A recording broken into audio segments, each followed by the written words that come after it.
2025년 대선. 한국을 뒤흔든 광장의 함성이 마침내 결실을 맺었습니다. 촛불과 눈물로 얼룩진 정치 투쟁의 중심에 보수당 섰던 야당 후보 대인 로가 보수당의 제 정치 리드, 스타일이 너무 박을 누르고 당내에서 대통령에 외톨이가 됐습니다. 당선됐죠. 보수당 최종 개표 결과가 발표되던 그날 밤 광화문 광장은 축제의 열기로 가득했습니다. 이제 국민이 나라의 주인입니다. 심판은 끝났고 치유가 시작됩니다. 대인 루의 승리 연설이 울려 퍼질 때마다 군중은 환호성을 터뜨렸어요. 그의 목소리는 떨리고 있었지만 눈빛만은 단단했습니다. 변호사 출신으로 시장과 도지사를 거친 대인 루는 언제나 감성적인 연설로 국민의 마음을 사로잡았죠. 특히 사회적 약자와 소외계층을 향한 그의 진심 어린 메시지는 많은 이들의 가슴을 울렸습니다. 하지만 그의 정치적 여정은 결코 순탄치 않았어요.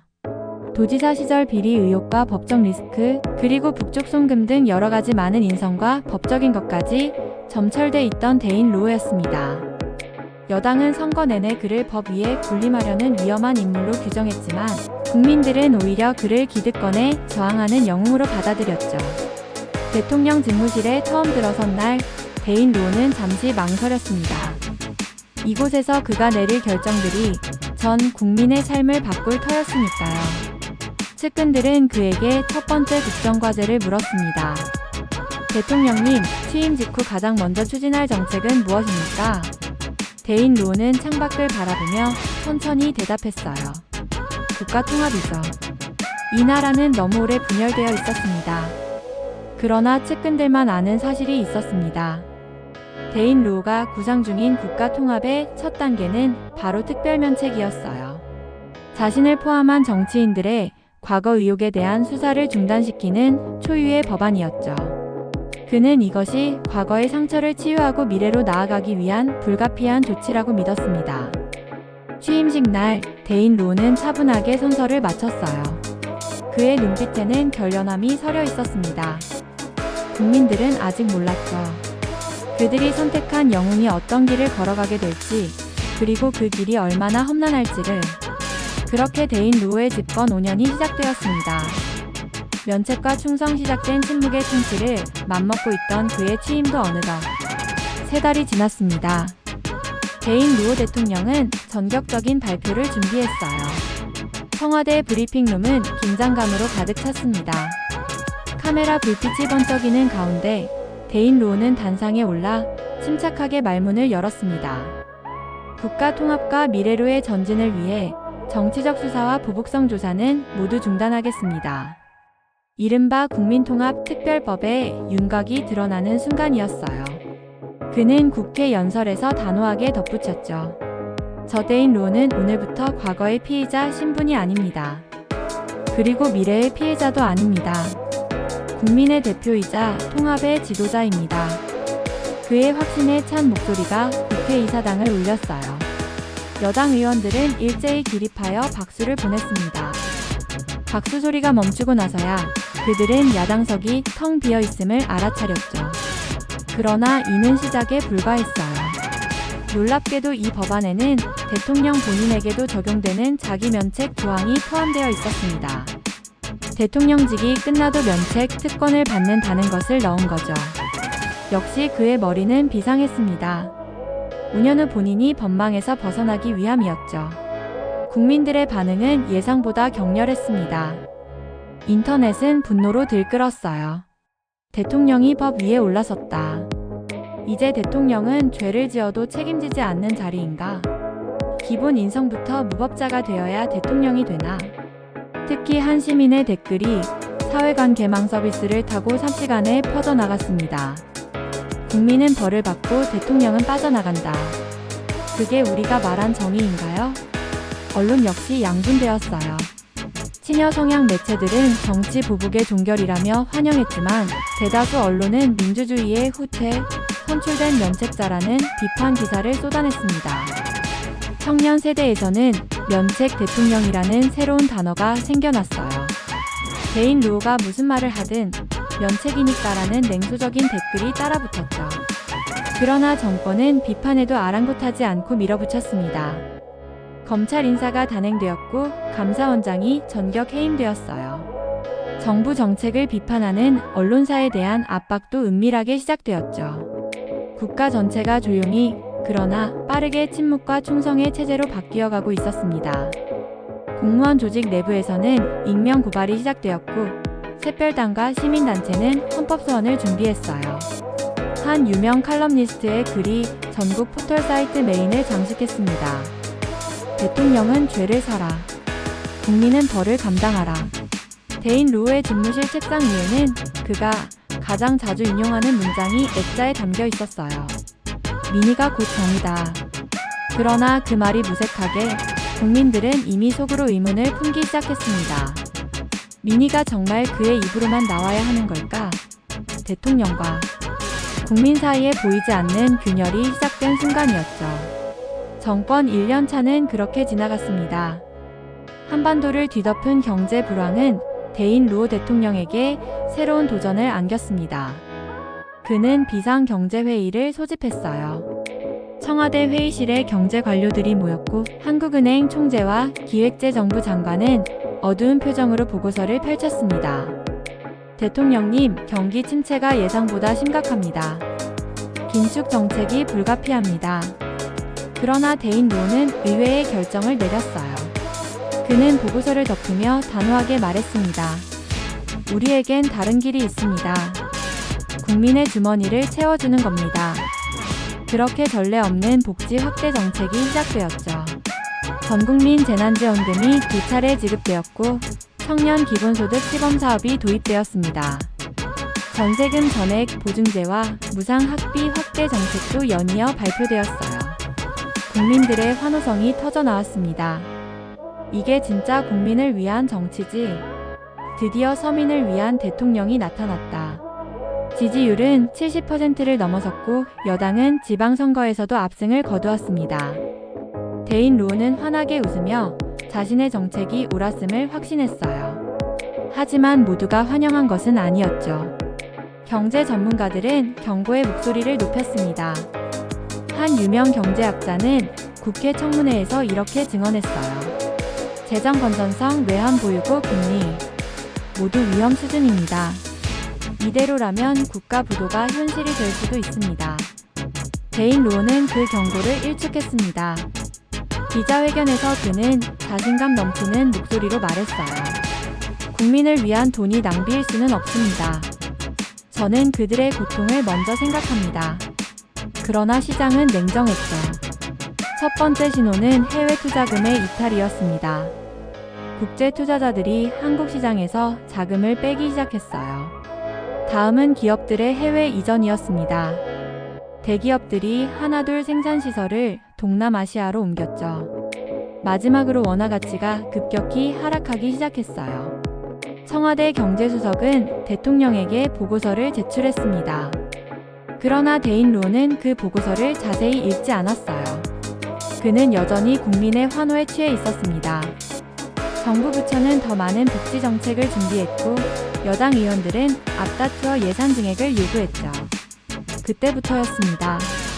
시장의 경고음이 점점 커지기 시작한 건 대인 루오는 아직 그 소리를 듣지 못했지만 폭풍은 이미 다가오고 있었어요. 집권 2년 차에 접어든 대인 루오 정부는 예상치 못한 난관에 봉착했습니다. 경제 지표들이 하나둘 적신호를 펴기 시작했어요. 물가는 가파르게 상승했고 청년 창업률은 역대 최저치를 기록했습니다.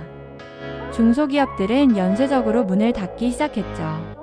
서울 강남의 한 상가 단지 10개가 넘는 점포 셔터에 폐업 딱지가 붙었어요.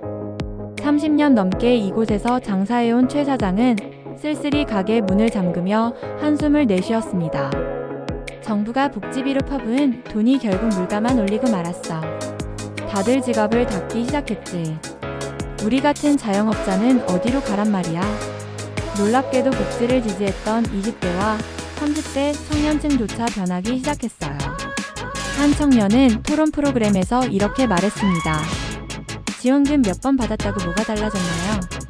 이게 진짜 우리가 원하던 변화였나요? 지금 저희 세대는 미래에 대한 희망이 없어요. 야당에서는 리도 박 전 대통령이 퇴임 후 처음으로 입을 열었습니다. 그는 조용히 경고했어요. 포퓰리즘은 국민을 위하는 척하며 결국 국민을 굶깁니다. 지금 필요한 것은 인기가 아니라 책임입니다. 그의 말이 신문 일면을 장식했고 많은 사람들이 고개를 끄덕였죠. 시장은 더욱 냉혹하게 반응했습니다. 원달러 환율이 1,700원을 돌파했어요. 중앙은행은 긴급히 금리를 인상했고 신용 경색이 시작되었습니다. 기업들의 연쇄 도산 소식이 매일같이 뉴스를 타고 퍼졌죠.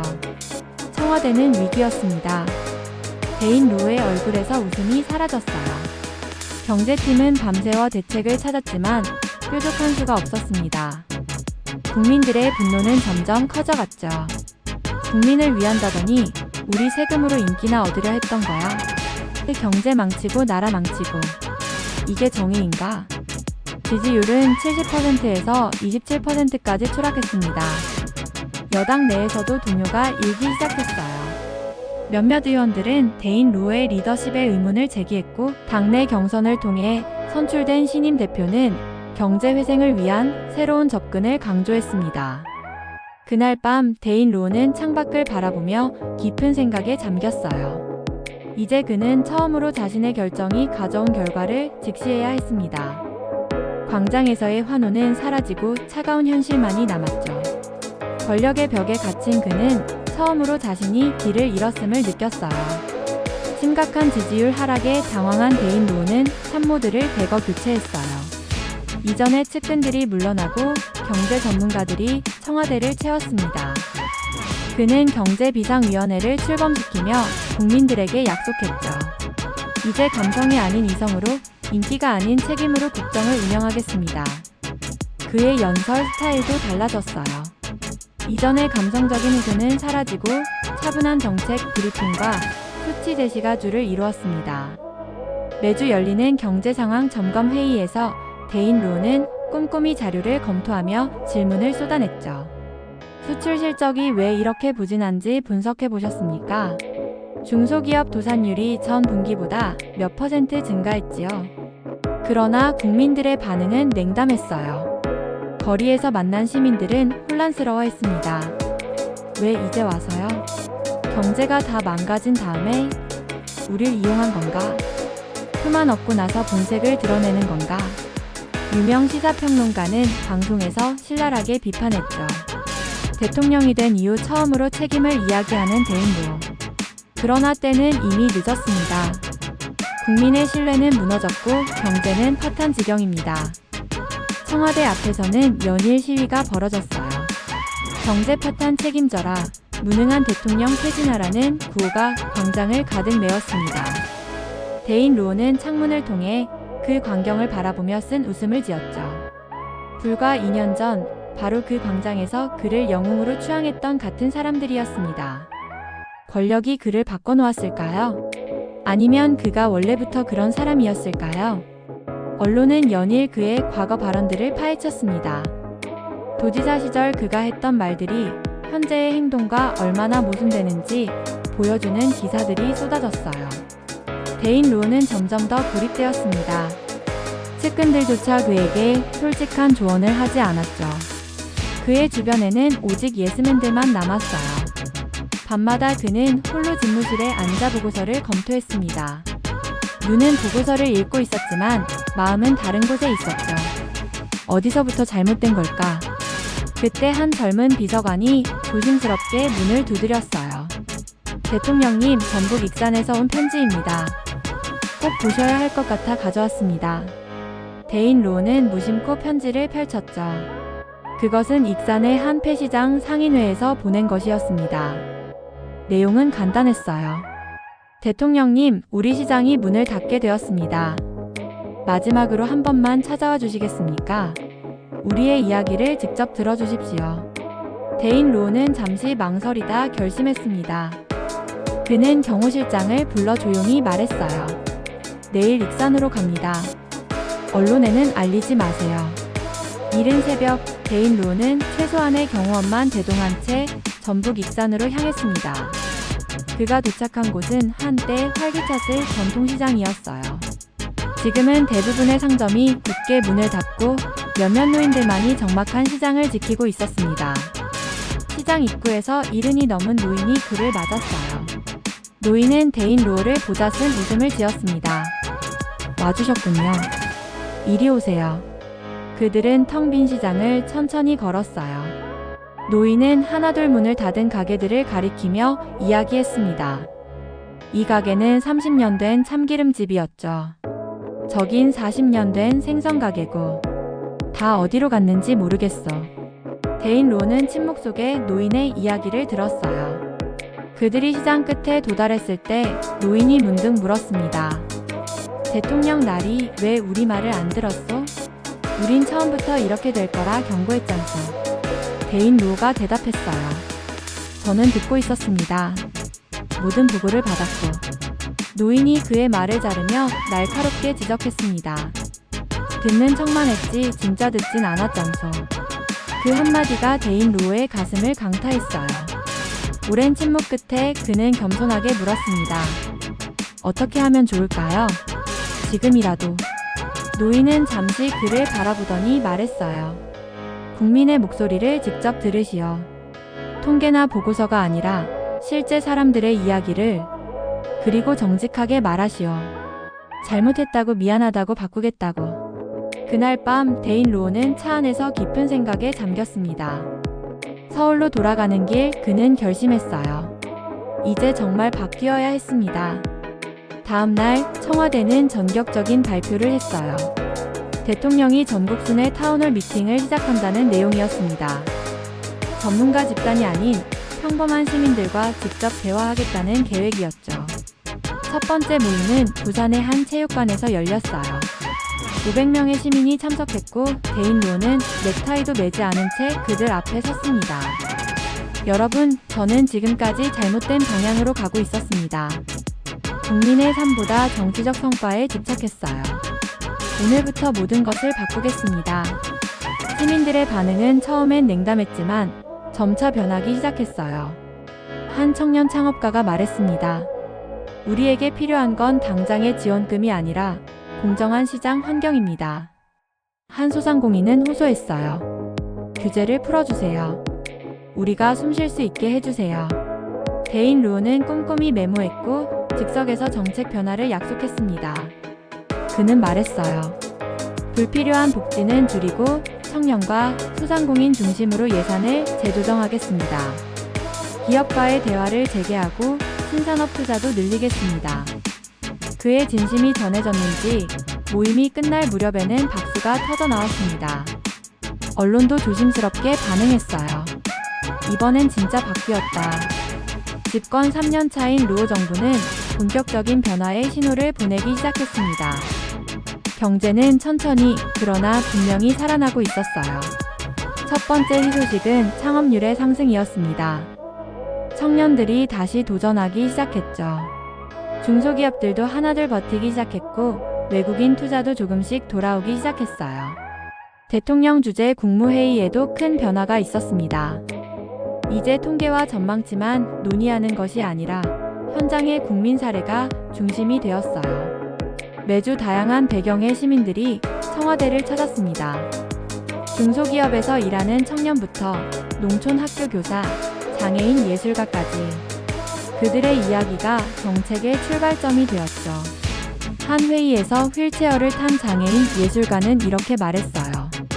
저희에게 필요한 건 동정이 아니라 기회입니다. 공연장과 전시장의 접근성을 높여주세요. 대인 루오는 문화체육관광부 장관에게 즉시 지시했죠. 한 달 안에 전국 공공문화시설 접근성 개선 계획을 수립해주세요. 예산은 제가 책임지겠습니다. 대인 루오의 변화는 그가 정책을 설명하는 방식에서도 드러났어요. 이제 그는 항상 왜 이 정책이 필요한가를 먼저 설명했습니다. 단순히 혜택을 주는 것이 아니라 그 혜택이 어떤 문제를 해결하고 어떤 미래를 만들 것인지 국민들에게 설명했죠. 청와대 브리핑룸에서 그는 말했어요. 오늘 발표하는 청년주택 정책은 단기적인 선심이 아닙니다. 우리 사회의 지속 가능성을 위한 투자입니다. 청년들이 집 걱정 없이 꿈을 키울 수 있어야 국가의 미래도 있습니다. 그의 정책 기조도 눈에 띄게 바뀌었어요. 선심성 복지에서 구조적 개혁으로 정부 주도에서 민간 활력으로 전환되었습니다. 디지털 공공행정이 대폭 확대되었고 고위층 채용 비리에 대한 전수조사도 진행되었죠. 특히 주목할 만한 성과는 청년 창업의 증가였어요. 창업 규제가 대폭 완화되면서 새로운 기업들이 우후죽순 생겨났습니다. 한 청년 창업가는 경제지와의 인터뷰에서 말했죠. 이제야 숨통이 트이는 느낌입니다. 정부가 간섭하는 대신 지원해주니 우리도 더 도전할 수 있게 되었어요. 외국인 투자도 뚜렷하게 회복되었습니다. 한 글로벌 투자회사 대표는 말했어요. 한국 정부의 정책 방향이 예측 가능해졌습니다. 이것이 우리가 다시 한국에 투자하는 이유입니다. 디지털 공공행정의 확대는 특히 큰 호응을 얻었습니다. 복잡한 행정 절차가 간소화되면서 시민들의 만족도가 크게 높아졌어요. 한 노인은 주민센터에서 이렇게 말했죠. 예전엔 서류 한 장 떼려면 하루가 걸렸는데 이젠 10분이면 끝나요. 세상이 참 좋아졌네요. 텔레비전 인터뷰에서 데인 루오는 웃으며 고백했습니다. 처음엔 내가 나라를 바꿀 줄 알았는데 이젠 압니다. 국민이 저를 바꿨다는 걸. 국민의 목소리를 진심으로 들을 때 진짜 변화가 시작되는 거죠. 그의 지지율은 서서히 회복되어 50%를 넘어섰습니다. 더 중요한 것은 국민들의 신뢰가 돌아오기 시작했다는 점이었어요. 이제 사람들은 그를 면책 대통령이 아닌 책임지는 대통령으로 부르기 시작했습니다. 퇴임 3개월 후 이른 봄날, 데인 루오 전 대통령은 조용히 강의실에 들어섰습니다. 서울 외곽의 국립정책대학원. 그가 맡은 과목은 단순했어요. 정치와 국민. 화려한 양복 대신 편안한 셔츠 차림에 그는 학생들 앞에 서서 잠시 침묵했습니다. 그리고 칠판에 조용히 세 단어를 적었어요. 기획, 고집, 반성. 여러분, 정치는 기획으로 시작합니다. 어떤 나라를 만들 것인가, 어떤 변화를 가져올 것인가. 그러나 권력을 잡으면 자신의 기획에 고집을 부리게 됩니다. 나만 옳다고 내 방식만 옳다고 믿게 되죠. 학생들이 고개를 끄덕였어요.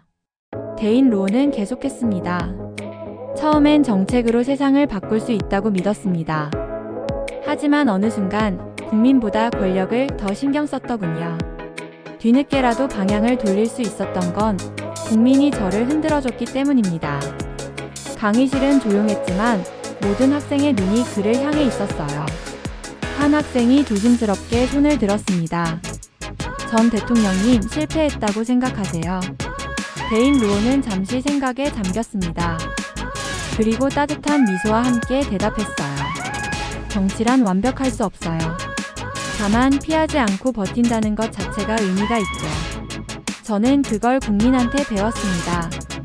그는 창밖을 바라보며 계속했어요. 흔들리는 배에서 방향을 바꾸는 것은 쉽지 않습니다. 하지만 국민이라는 등대가 있다면 언제든 바른 길을 찾을 수 있죠. 가장 중요한 건 그 등대를 바라볼 용기입니다. 다른 학생이 질문했습니다. 정치인에게 가장 필요한 자질은 무엇이라고 생각하세요? 데인 루오는 단호하게 대답했어요. 경청이죠. 권력자는 말하기를 좋아하지만 진정한 리더는 듣는 사람입니다. 국민의 목소리, 시장의 신호, 역사의 교훈. 모든 소리에 귀 기울일 줄 알아야 합니다. 강의 시간이 끝나갈 무렵 데인 루오는 학생들에게 마지막 이야기를 들려주었습니다.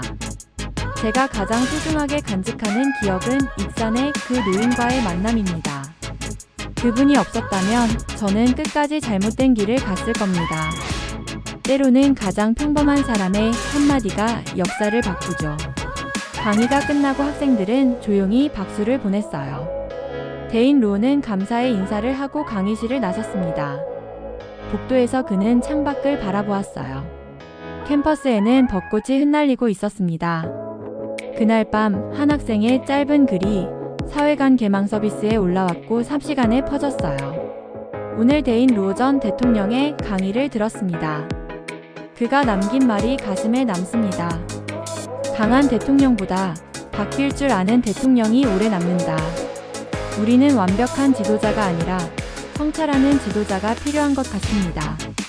그 글은 수십만 명의 공감을 얻었고 정치권에도 잔잔한 파문을 일으켰습니다. 제인 로우의 이야기는 이제 하나의 교훈이 되어 많은 이들의 마음속에 남게 되었어요. 권력은 영원하지 않지만 진심은 오래 기억된다는 교훈을